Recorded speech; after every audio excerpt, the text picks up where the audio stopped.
Welcome to this week's Foundation Friday. I am joined today by John Dahlfors, Director at Stonebriar Commercial Finance, to discuss First Tee Dallas. Thanks for joining me, John. Thanks for having us, Jesse. No, glad to have you on here. It's exciting. I haven't talked to Dave yet since you guys moved into your new office, so it's fun to see the little background you guys have there. Is that at the Texas Park? We're in Granite Park here in Okay. North Plano, so I'm technically looking south. If you look Okay. far enough, you can see downtown. So That's awesome. That's awesome. great. Well, John, let's jump into First Tee if you don't mind, sir. Do you mind just kind of introducing the charity and how you got involved? Absolutely. So the First Tee is a global organization. It was founded back in I think '97, and its real mission is to make golf and the values surrounding golf more accessible to all young people. I don't think I'm breaking the seal here when I say golf is expensive, right? Yeah, Um, you're looking at upwards of, a couple $1,000s probably to really start a teen or a kid in golf. And, most families across the United States just don't have that kind of capital for an event like this, right? yep, Yeah, I'm of the belief that, and obviously the First Tee is that golf teaches lifelong valuable character traits and prepares you for the real world, right? that's true. Through, there's 9 core beliefs the First Tee has, but it's a game that you learn about yourself, you learn about other people, you network, and that accessibility to the broader community is really important, and I think it really matters in creating strong uh, young individuals as they progress through their life. So the First Tee, I don't want to screw this up. They impact about 3.3 million kids and teens every year. They have Wow. 1,600 program locations. They're involved in about 11,000 schools, and there's about 2,000 youth centers. So broadly, and I think there's 6 international chapters. So I think like there's one in Australia, there's a couple in Southeast Asia, Canada, obviously, but there's 150 U.S. chapters.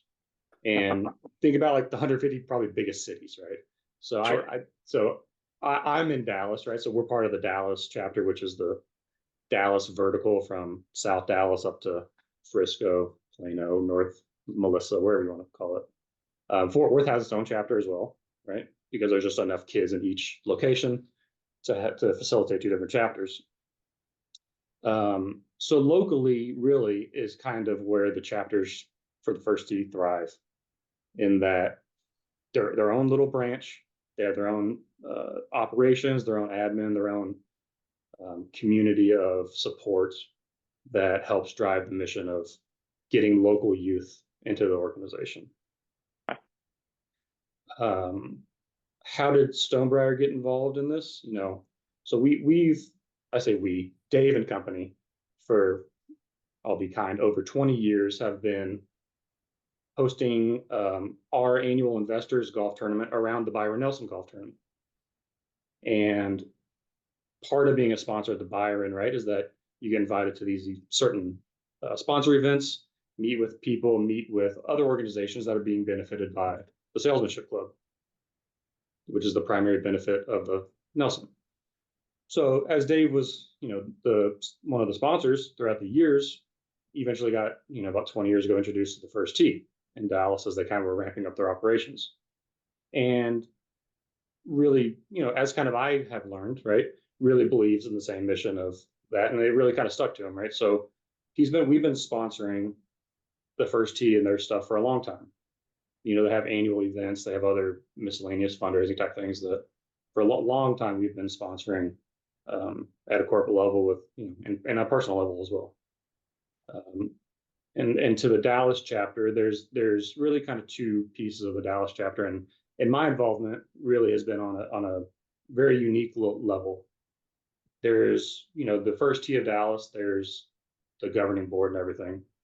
There's also a group called the Young Benefactors, and what we are is an auxiliary board of the First Tee of younger, civic-minded people whose sole mission is to create an organization and a group that fundraises for the First Tee Scholarship Fund. So I think I'm going to dive into another part of one of your questions here, but Yeah, yeah, go I'll ahead, man. I'll just kind of keep rolling. Is that there's really two pieces of the First Tee. There's the First Tee, where does all the money go, right? Yeah, That's the yeah, question, right? So the money goes if you just donate to the First Tee, right? The First Tee of Dallas.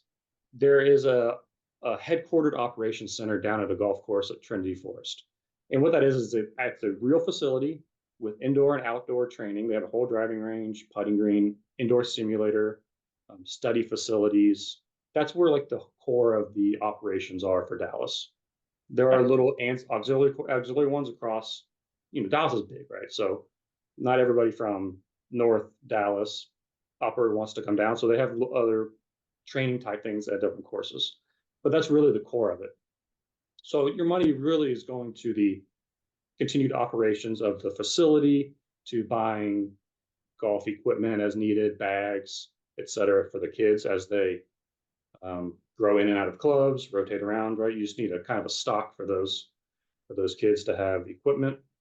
sure, And there's annual, there's like an annual kind of tour, right, where the kids go around and play different courses, and it's kind of like a long annual tour thing, right? There's a competition, etc. So, that costs money too, right? To run, sure. because as much as golf courses are generous with the First Tee, there's still costs associated with everything, right? So really, the money that goes to the First Tee is going towards everything focused on getting the kids playing, right, operationally, and the admin costs, whatever that may be. Yep. There's the subset of that, the Young Benefactors Board, is a scholarship fund, and it is purely 100% capital committed to giving out scholarships to the teens as they graduate high school and go to college, right? They may have scholarships, they may have other financial help, but there's still, if you're coming from a background of the full inability to pay for college, there are other associated costs and things right around it Sure. that we don't want to let a child or a teen lose the opportunity to go to college because of uh, books, right? That's not the goal here, right? So Sure. so we have a scholarship fund that since I think we've been doing this about 10 years, we've given out almost $1 million to kids it's an annual type setup here. So that's really what we do. So, purely a scholarship fund, purely helping those kids graduate who are going into college or in college, right? Continue to help support them through their journey through graduation. That's perfect. And what's the average age of someone when they just get started in the First Tee?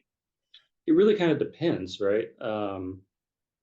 It's all the way from can barely swing a club to 15, 16, 17, right? Because, it's you can start golf whenever, right? I didn't start till I was 14, 15. Yeah, same here. Same here. So I don't think I'm quite as good as most of these kids are, Um, but one other story that, as I think about kind of our history with the First Tee is, um, Dave and I were playing at a First Tee event last year. I think it was their annual fundraiser, and they have caddies to kind of help everybody move along the course and stuff. And one of the caddies in our group, Dave was talking to him and said he was a First Tee participant as a child, and he graduated, got through college, now has a great job in Fort Worth, but comes back to support the First Tee, and he himself has his kids in the First Tee. Sure. And it was just really cool to see a full circle kind of, from when we started getting involved that long ago to uh, really success, right? You have a very successful person with a family, coming out of the First Tee. So that was a really cool kind of anecdote. No, that's really neat. I'm sure you probably talk about the impact that it made on his life and everything else. So Absolutely. that's really neat. So when we have our industry peers kind of watching this, John, what I didn't realize there was 150 Yeah, I know. Uh, what can our equipment finance industry do to help support the mission of First Tee? I think awareness is a big one, right? There's so many organizations out there that all have great missions, and just raising that the work that you do with these videos and raising awareness to causes and groups and communities that people would like to be involved with but don't know exist or don't know are around really is important, right? And knowing that there's probably a First Tee in your community, right, really kind of helps. Now, if you're in Austin or Boston, right, I mean, I'm in Chicago, Arizona. It's like a golf mecca. I I'm sure guarantee there's you there's a one in handful Phoenix. of them. Yeah. Guarantee, yeah, right. So, just the awareness that you're raising for it. Obviously, if you're a golfer and you believe that golf has benefited you, some people may not. Some people don't quite enjoy the golf game. That you know, Or if you don't break triple digits and you just want to drop your clubs off at the local First Tee, go look it even up. better. Yeah, even better. Don't throw them away. Give them to the kids. Yeah. So I think that it really is it, right? Obviously, monetary donations and everything is great. But this video and the awareness around organizations that you've highlighted really is really great. Well, thank you, John. I appreciate all the hard work that you're doing for First Tee. Look forward to seeing you here at the end of April. Absolutely. Down there for that event, and appreciate your time today, man. Thank you. Thank you, Jesse. Very much appreciate it. All right, have a good day. You too.